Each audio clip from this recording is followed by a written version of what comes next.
Doctor Prem Kumar साहब, अब एक चीज जरा समझो, हंगरी के मतलब इन सबका जो इसको कहते हैं ना, इनके रोल मॉडल, गुरु तो नहीं बोलेंगे लेकिन इन सबके रोल मॉडल विक्टर ऑर्बन साहब थे। विक्टर ऑर्बन साहब हंगरी में वही सब करते थे जो यहाँ पे आरएसएस या बीजेपी करने की कोशिश करती है, और वो वहाँ सक्सेसफुली उन्होंने लंबे समय तक चलाया। 2010 से 2026 लंबा एक उनकी 16 साल वो सरकार चलाए।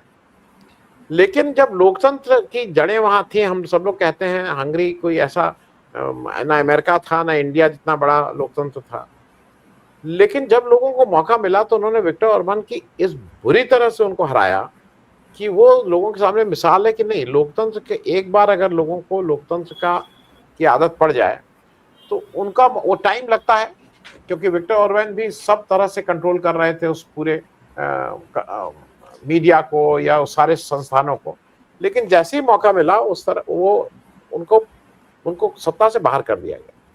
आपको क्या लगता है कि इस समय, क्योंकि बिहार में तो ये साफ साफ हुआ था, मैं ये नहीं कह रहा हूँ, लेकिन उसको इफेक्ट जरूर करते हैं लोग, जिस ढंग से वो करते हैं, जिस ढंग से वोट काटते हैं, वोट जोड़ते हैं, आपको क्या लगता है कि एक वो मोमेंट फिर आ गया है इंडिया के लिए जो हंगरी के लिए आया था, खास करके 20 जुलाई के बाद? प्रेम कुमार साहब जी, शुक्रिया आनंद जी। देखिए, हमारे यहाँ फोटो आईडी सिस्टम लागू हुए तो बहुत ज़माना हो गया, और अमेरिका को इतनी देर से मालूम पड़ेगा, यही आश्चर्य की बात है कि फोटो आईडी सिस्टम आज अमेरिका को इतनी देर से मालूम हो रहा है। और वहाँ के वोटिंग सिस्टम में 30% लोग मेल से वोट करते हैं, ये भी है। और लेकिन डोनाल्ड ट्रंप ने जो बात कही है उसके मायने क्या है कि आमतौर पर एक सरकार की अच्छी चीज़ों को, एक देश की अच्छी चीज़ों को दूसरा देश अनुकरण करता है तो कहते हैं कि हमारे लिए गर्व की बात है। लेकिन हमारे यहाँ जिस तरीके से चुनाव पद्धति पर, फोटो आइडेंटिफिकेशन पर, एक आइडेंटिफिकेशन से बहुत सारे वोटर्स, या इस तरह की जो विसंगतियां हैं जिसको राहुल गांधी ने प्रेस कॉन्फ्रेंस करके बताया था, उन सबको दिखाने बताने के बावजूद, और जो अनिल सिन्हा जी बेसिक बात कह रहे थे कि अब वोटर्स सरकार तय करने लगे हैं, नेचुरली वोटर्स नहीं मान सकते कि हम भारत में हैं तो हमारा अधिकार है, उस चीज को ही उलट दिया गया है।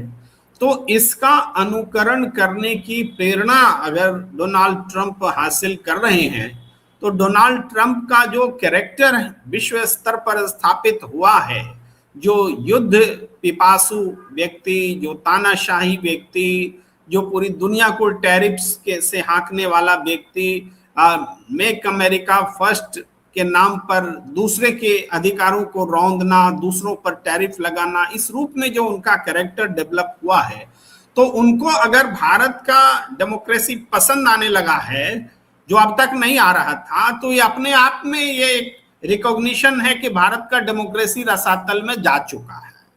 अगर डोनाल्ड ट्रंप पसंद कर रहे हैं तो इसका मतलब भारत की डेमोक्रेसी रसातल में जा चुकी है, और इस चीज को हम सब तो फील कर ही रहे हैं यहाँ।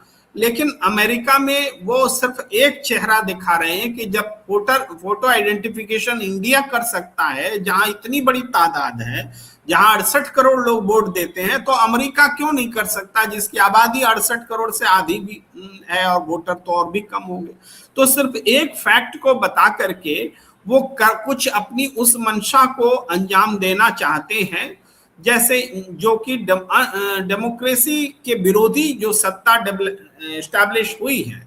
ये हम मान सकते हैं कि इसको डोनाल्ड ट्रंप, नरेंद्र मोदी या गौतम अडानी, इन सब के बीच जो निकटता आई है और जिन गलत कारणों से निकटता आई है, उसी गलत कारण को एक्सटेंड करना कि हम लगातार सत्ता में कैसे बने रहें। तो भाई देखो ना, आओ ना हमारे पास इंडिया, देखो हम कैसे बने रहते हैं, हम SIR कराते हैं, हम फोटो आइडेंटिफिकेशन के नाम पर किसी को भी हटा देते हैं। हमारे यहाँ तो एक अनजान व्यक्ति किसी दूसरे को भी फॉर्म भर के उस पर आपत्ति करके उसका नाम हटा सकता है। एक अनजान व्यक्ति 250-300 लोगों के नाम को भी हटवा सकता है, और जिसका नाम हटाया जा रहा है उसको पता ही नहीं चलता है कि उसका नाम हट गया है। ये सारी सिस्टम हमारे यहाँ है, और आइए हम फॉलो कीजिए और आप भी सत्ता में बने रहिए। तो ये दरअसल निरंकुश सत्ता, अनडेमोक्रेटिक सत्ता कैसे बनाए रखा जाए, कैसे बचाए रखा जाए, कैसे मजबूत किया जाए, इसका वो उनके लिए इनोवेशन होगा। जो हमारे यहाँ लागू हो गया है वो उनके लिए इनोवेशन है कि भारत से उठा करके अपने यहाँ लागू कर लो और फिर एसआईआर करा लो, इस तरह की चीजें करा लो और वोटर्स जो है अपने मन मुताबिक चुन लो, ताकि और हेट की भी स्पीच दो, नस्लवाद भी करो, राष्ट्रवाद का छद्म ड्रामा भी करो और उस आधार पर एक नैरेटिव बिल्डअप करते रहो। और दूसरी तरफ हम चुनाव को स्वच्छ बना रहे हैं, ईमानदार बना रहे हैं, ऐसा करते हुए जनता के अधिकारों के से उनके राजनीतिक अधिकार खत्म कर लो। यही स्ट्रैटेजी जो है वो सीख रहे हैं। अमेरिका की जनता नहीं सीखेगी, न सीखना चाहेगी, लेकिन हुक्मरान जो आप चाहते हैं कि हमारी सत्ता बने रहे, वो जरूर इस तरह की चीजें सीखेंगे। जी मैं प्रेम कुमार साहब, अब बस चलते चलते एक दो चीजें आपसे भी समझ लें। एशिया में ये सारा कुछ जो मामला शुरू हुआ वो कहीं श्रीलंका से शुरू हुआ, फिर बांग्लादेश पहुंचा, फिर नेपाल पहुंचा और इसकी एक आहट तो इंडिया में आ गई है। लेकिन एक फर्क सारी बाकी 3 जगहों में और अपने यहाँ एक ये है कि हमारे यहाँ कहीं ना कहीं इसके पीछे पीछे या इसके साथ साथ पॉलिटिकल लोग भी चल रहे हैं। वहाँ पे वो पूरी तरह से बच्चों के हाथ में था, उनको जो ठीक लगा उन्होंने किया, जिस तरह से भी किया। लेकिन यहाँ पे कहीं ना कहीं पॉलिटिकल लोग साथ में हैं या पीछे पीछे हैं, इसमें कहीं कोई दो राय नहीं है। आपको क्या लगता है कि अमेरिका में भी कुछ इस तरह की बात हो सकती है, या वो देश बूढ़ा है?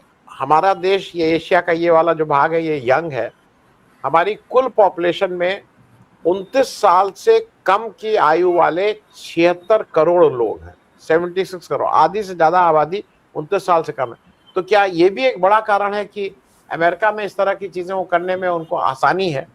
अब हिंदुस्तान या जो इंडियन सब कॉन्टिनेंट है उसके डेंजी के आगे अब अकाउंटेबिलिटी भी पूछ रहा है, इसलिए थोड़ा किसी को भी डेमोक्रेसी के साथ खिलवाड़ करना इतना आसान नहीं रहेगा।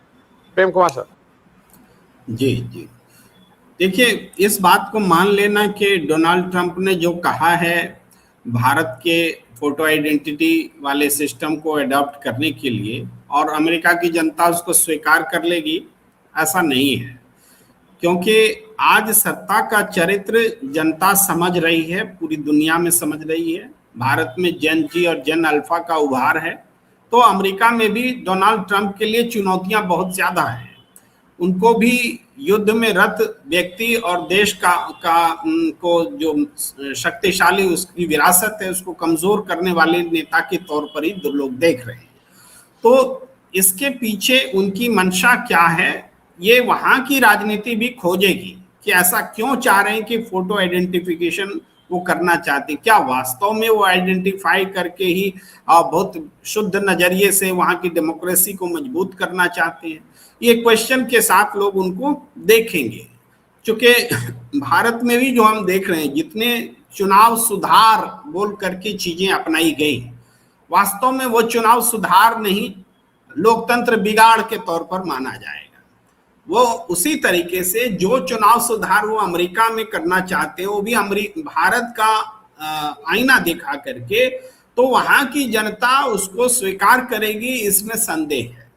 दूसरी बात है कि इसके साथ साथ उनका जो हिडन एजेंडा है, जिसमें कि वो अपनी राष्ट्रवाद को मजबूत करते हैं। जैसे अभी भारत के ही 4800 लोगों को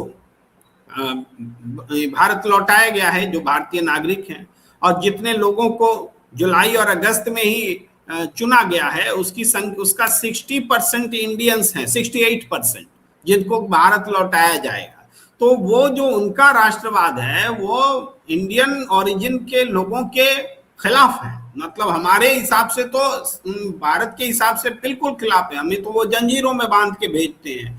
तो हमारे देश में अगर कोई डोनाल्ड ट्रंप के इस एक्शन से कि वो हमारी नकल कर रहा है और हमें खुश होना चाहिए, तो ये वही लोग खुश हो सकते हैं जो अपनी सत्ता को निरंकुश तरीके से बचाना चाहते हैं। उनका इकोसिस्टम खुश हो सकता है।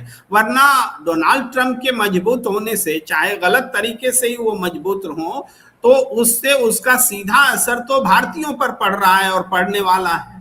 तो यहाँ इस पॉइंट ऑफ व्यू से भी देखें तो डोनाल्ड ट्रंप की जो लोकतंत्र का जो उनका प्रेम दिख रहा है चुनाव सुधार के नाम पर, इन्वर्टेड कॉमा में, वो चुनाव सुधार नहीं, वहां की डेमोक्रेसी को अपने हिसाब से हाँकने की तैयारी के तौर पर है। तो ये हमें लगता है कि दुनिया बढ़िया तरीके से विजिलेंट है इस मामले में और उनको परखेगी उनके इस निर्णय को। जी जी जी।